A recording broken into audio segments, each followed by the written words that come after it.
নতুন একটি দিনে নতুন একটি ব্লগে তোমাদের সবাইকে স্বাগত জানাই।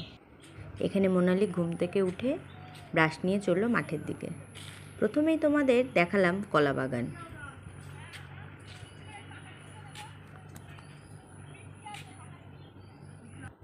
তারপর এগুলো হলো কুমড়ো ক্ষেত।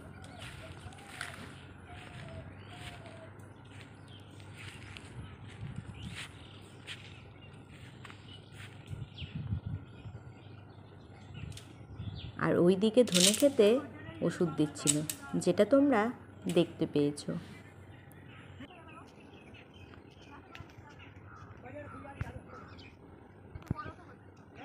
ধনেপাতা গাছগুলি তোমরা দেখো।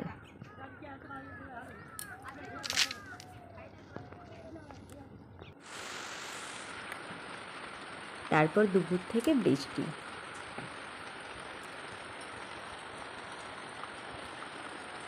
এটা হলো লাউ ক্ষেত, তার পাশে কুদ্রি ক্ষেত এবং শেষে কলা বাগান।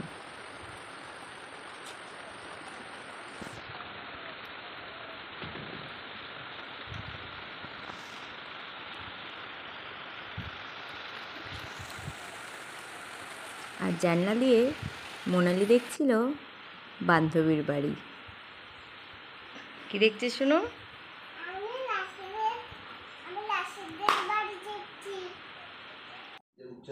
পরের দিন বাবা নিয়ে এসেছিল সিলভার কাপ মাছ, যেই মাছগুলি কেটে নুন হলুদ মাখিয়ে নিয়েছিলাম। তারপর মাছে দেওয়ার জন্য বেগুন ও মাছ ভেজে নিলাম, সাথে জিরে আদা লঙ্কা বাটা। রান্না শেষে দেখালাম পুরো রান্নাটা। ওখানে মাছের ঝোল আর মাছের মাথা দিয়ে চাল কুমড়ো, এটা হচ্ছে টক, আর ওখানে বাটি দিয়ে ভাজা ছিল উচ্ছে ও বেগুন ভাজা।